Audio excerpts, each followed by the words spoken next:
Haleluya, puji Tuhan.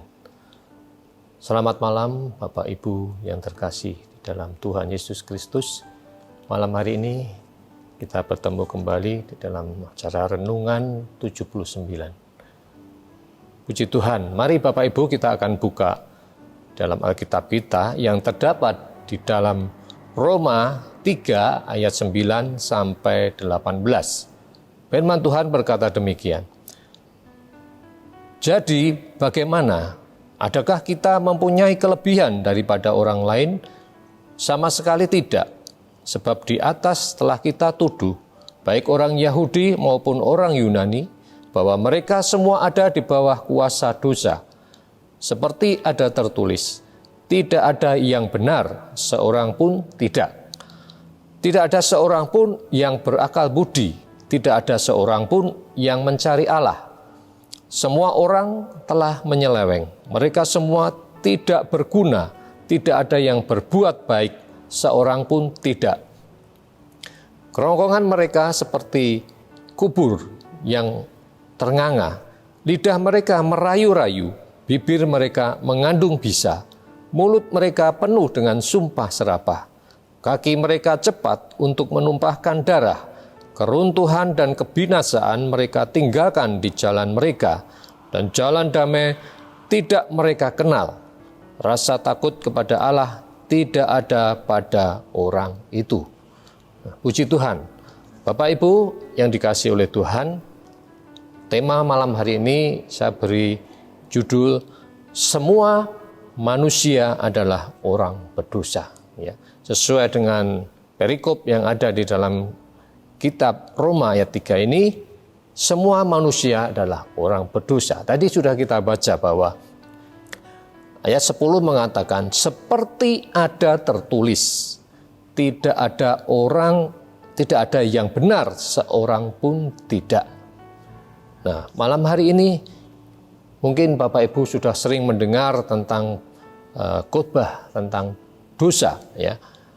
Dan malam hari ini kembali saya ingin menekankan bahwa jangan kita main-main dengan apa yang namanya dosa, ya. Nah, Bapak Ibu, apa arti dosa itu? Definisi dari dosa adalah tindakan manusia, ya, secara perseorangan ataupun secara bersama-sama yang menyimpang dari kehendak dan hukum Allah. Itu adalah definisi dosa. Nah, kembali kepada ayat ini, bahwa dosa pertama kali berkuasa atas manusia karena kejatuhan manusia pertama di dalam dosa. Kita tahu bahwa Adam dan Hawa adalah manusia pertama. Mereka jatuh di dalam dosa karena mereka gagal mengalahkan godaan iblis. Ya. Nah, secara histori, dosa bukanlah milik manusia. Ya. Coba kita baca di dalam Kejadian 1 ayat 26 sampai ayatnya yang ke-27. Di sana dikatakan bahwa berfirmanlah Allah, baiklah kita menjadikan manusia menurut gambar dan rupa kita, supaya mereka berkuasa atas ikan-ikan di laut dan burung-burung di udara, dan atas ternak dan atas seluruh bumi, dan atas segala binatang melata yang merayap di bumi. Maka Allah menciptakan manusia itu menurut gambarnya, menurut gambar Allah, diciptakan dari laki-laki dan perempuan, diciptakannya mereka. Jelas di sini bahwa dikatakan dosa bukanlah milik manusia, karena manusia diciptakan segambar dengan Allah. Ya. Jadi dosa itu sebetulnya adalah milik iblis. Kalau kita baca di dalam 1 Yohanes 3 ayat 8, ya, 1 Yohanes 3 ayat 8,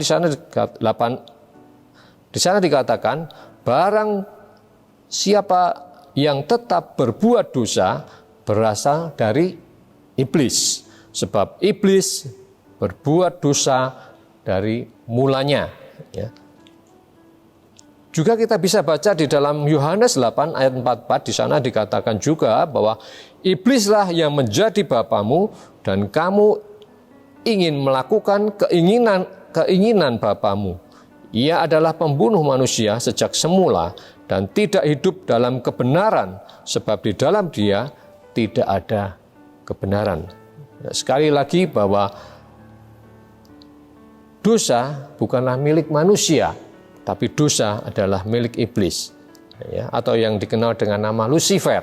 Ya.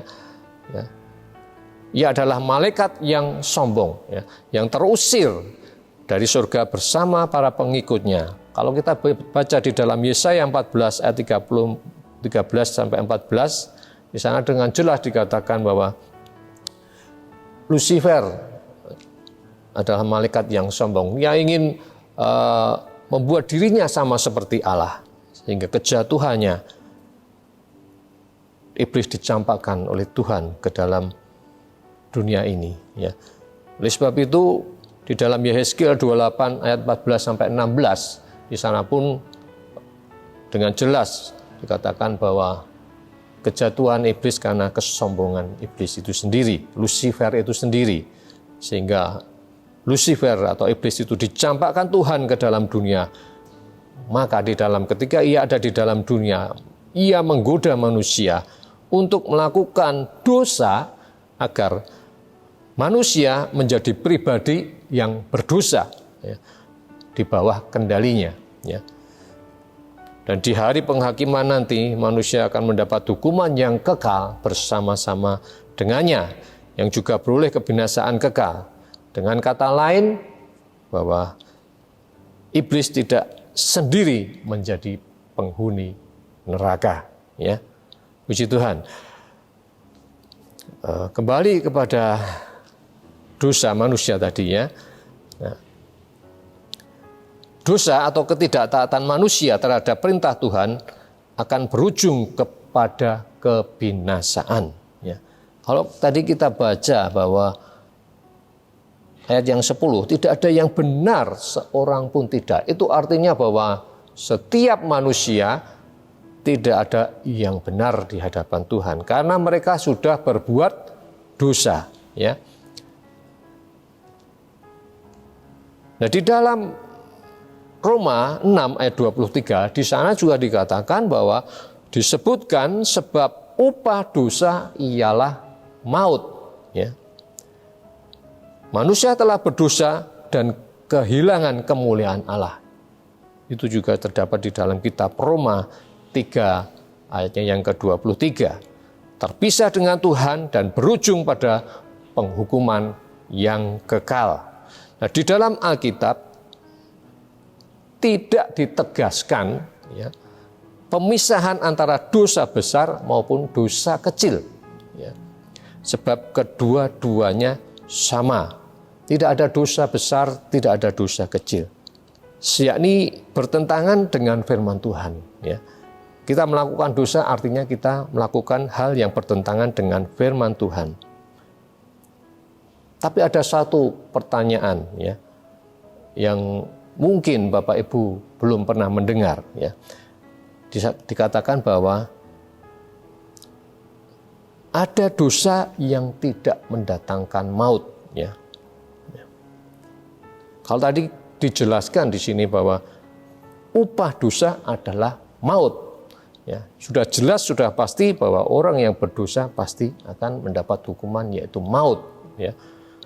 Tetapi ada pertanyaan, ya, dosa yang tidak mendatangkan maut.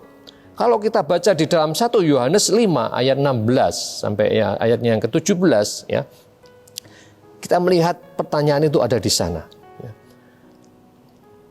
Kalau ada seorang melihat saudaranya berbuat dosa, yaitu dosa yang tidak mendatangkan maut. Perhatikan bahwa kalau ada seorang melihat saudaranya berbuat dosa, yaitu dosa yang tidak mendatangkan maut, hendaklah ia berdoa kepada Allah dan Dia akan memberikan hidup kepadanya, yaitu mereka yang berbuat dosa yang tidak mendatangkan maut.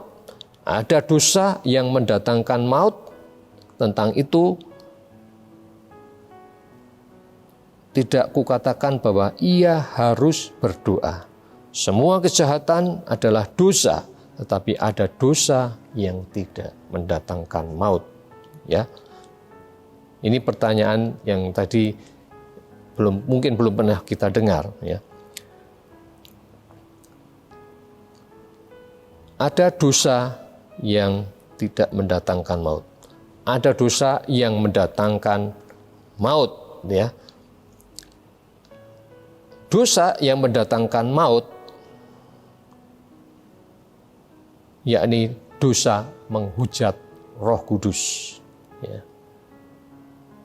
Jadi kalau kita menghujat Roh Kudus, kita tidak akan selamat. Ya, itu mendatangkan maut. Ya. Bisa kita baca di dalam Markus 3 ayat yang ke-29. Ya. Di sana dikatakan, tetapi apabila seseorang menghujat Roh Kudus, ia tidak mendapat ampun selama-lamanya, melainkan bersalah karena berbuat dosa kekal. Ya. Jelas di sini bahwa kalau manusia menghujat Roh Kudus, ia tidak akan mendapatkan ampun selama-lamanya, ya, melainkan bersalah karena berbuat dosa yang kekal. Nah, selanjutnya yang kedua adalah dosa yang akan mendatangkan maut, yaitu dosa menolak Tuhan Yesus sendiri. Kita baca di dalam Yohanes 3 ayatnya yang ke-18. Di sana dikatakan, barang siapa percaya kepadanya, ia tidak akan dihukum.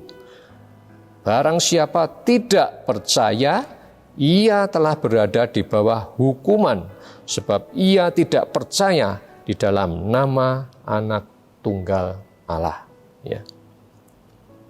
Jelas bahwa kalau manusia tidak percaya kepada Tuhan Yesus, dia tidak akan selamat. Ya. Jadi dosa yang mendatangkan maut adalah dosa menghujat Roh Kudus dan dosa tidak percaya kepada Tuhan Yesus. Nah, dosa-dosa itu akan mendatangkan maut atau kematian kekal bagi mereka yang melakukannya. Nah, sedangkan dosa yang tidak mendatangkan maut adalah dosa yang kita lakukan setelah kita percaya kepada Tuhan. Ya. Di luar dua dosa di atas. Ya.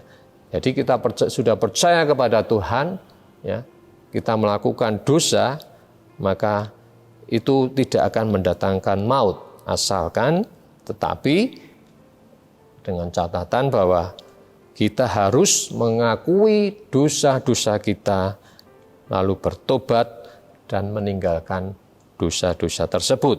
Ya, itu bisa kita baca di dalam 1 Yohanes 1 ayat 7 sampai yang ke-10. Ya. Nah, tentunya tidak ada manusia yang sempurna, ya, dan semua itu rentan berbuat dosa, ya, termasuk juga orang percaya. Bahkan hamba-hamba Tuhan pun bisa jatuh dalam dosa. Ya. Tidak ada yang kebal dengan apa yang namanya dosa. Hanya satu pribadi yang tidak berbuat dosa, yaitu Tuhan Yesus Kristus. Ya. Saya katakan tokoh hebat pun di dalam Alkitab. Ya. Dari Musa sampai Raja Daud dan mereka semua tokoh-tokoh Alkitab yang terkenal, mereka semua pasti pernah melakukan apa yang namanya dosa. Bahkan kesalahan ataupun pelanggaran telah mereka lakukan. Ya. Mereka tidak luput dari kesalahan. Tetapi kesalahan atau dosa atau pelanggaran yang mereka lakukan itu tidak menyeret mereka kepada hukuman yang kekal. Tapi sebaliknya ada kesempatan, ada pemulihan yang Tuhan lakukan dalam kehidupan mereka. Ambil contoh, Daud ketika dia melakukan dosa, dia mau bertobat, tetapi dia bertobat dan dia tidak akan binasa kekal. Ya. Nah, oleh sebab itu, mari selama kita hidup di dunia ini, kita terus bergumul dengan apa yang namanya dosa. Ya. Dalam Roma 7 ayat 19 ayat 20, ya, Bisa kita baca di sana. Ya. Namun orang yang percaya kepada Tuhan Yesus akan berakhir dengan kemenangan. Ya. Nah, di sisi lain, bagi orang yang menjadi Kristen namun tidak hidup dalam pertobatan, tentunya ada konsekuensinya. Ya. Seperti dengan tegas Rasul Paulus berkata kepada jemaat yang ada di Korintus ketika jemaat itu hidup dalam dosa percabulan. Rasul Paulus berkata, orang itu harus kita serahkan dalam nama Tuhan Yesus kepada iblis, sehingga binasa tubuhnya agar rohnya diselamatkan pada hari Tuhan. 1 Korintus 5 ayat 5. Ya. Di dalam terjemahan lama dikatakan, menyerahkan orang semacam itu kepada iblis untuk membinasakan tubuhnya supaya rohnya terselamatkan di dalam hari Tuhan itu. Ya. Itu artinya ya,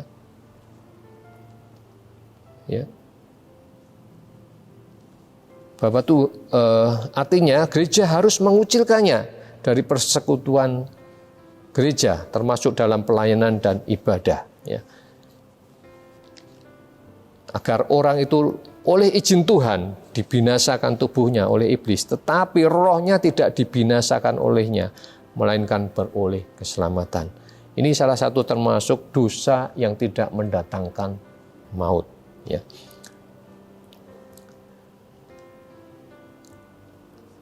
Dosa yang tidak mendatangkan maut karena berujung pada pertobatan. Ya. Di dalam 1 Yohanes 5 ayat 16 juga Rasul Paulus menganjurkan agar kita mendoakan saudara seiman yang belum hidup dalam pertobatan, agar mereka pun bertobat. Nah, malam hari ini, setelah kita mengerti tentang apa artinya dosa itu, bagaimana dengan kehidupan kita semua? Ya? Apakah kita masih melakukan dosa? Ya. Rasul Paulus mengingatkan kita sebagai orang percaya bahwa Kristus telah mati bagi dosa-dosa kita. Tidak ada lagi tempat bagi dosa dalam hidup kita. Ya. Pengampunannya atas dosa kita sudah seharusnya dibalas dengan ucapan syukur yang dengan tidak lagi melakukan perbuatan dosa. Ya. Nah, oleh sebab itu malam hari ini saya mengimbau supaya lewat apa yang sudah kita dengar renungan malam ini, kiranya boleh mengingatkan kita supaya kita jangan main-main dengan dosa, karena dosa bisa mendatangkan maut atas kita. Puji Tuhan. Firman Tuhan cukup sekian pada malam hari ini. Mari kita berdoa. Bapa yang ada di dalam kerajaan surga, kami mengucap syukur buat apa yang sudah Tuhan rencanakan dalam kehidupan kami. Firman-Mu malam hari ini mengajar kepada kami supaya kami tidak main-main dengan apa yang namanya dosa. Karena dosa itu mendatangkan maut. Kami percaya bahwa semua manusia di dalam dunia ini sudah berbuat dosa. Tapi kami percaya firman-Mu mengatakan bahwa ada dosa yang tidak mendatangkan maut ketika kami menerima Engkau sebagai Tuhan dan Juru Selamat kami. Ketika kami melakukan dosa, ketika kami melakukan kesalahan, pelanggaran, dan kami mau bertobat dan tidak melakukan kembali perbuatan-perbuatan dosa itu, maka kami dibebaskan dari maut. Kami percaya Bapa, malam hari ini seluruh sidang jemaat-Mu, mereka boleh melihat dan mengerti bahwa Engkau mengasihi mereka semua. Oleh sebab itu diberkatilah mereka ya Bapa, diberkatilah umat-umat-Mu, supaya mereka boleh menjadi anak-anak Tuhan yang mempunyai pribadi yang setia dan mengasihi akan Engkau. Tidak melakukan lagi pelanggaran-pelanggaran atau dosa-dosa. Sebagai manusia kami seringkali berbuat dosa, tetapi kami percaya firman-Mu malam hari ini kembali mengingatkan supaya kami hidup kudus, hidup suci di hadapan Tuhan. Berkati mereka ya Tuhan dalam situasi dan kondisi saat ini yang sulit. Tuhan tetap menyertai mereka dalam aktivitas mereka, dalam kegiatan mereka, dalam pelayanan mereka, apapun yang mereka kerjakan, Tuhan sertai dan berkati mereka. Terima kasih Bapa. Berkati semua mereka ya Bapa, supaya mereka boleh menjadi anak-anak Tuhan yang hidup benar di hadapan-Mu. Terima kasih Tuhan Yesus, kami sudah berdoa menyambut kebenaran firman-Mu dalam nama Tuhan Yesus Kristus. Haleluya, amin.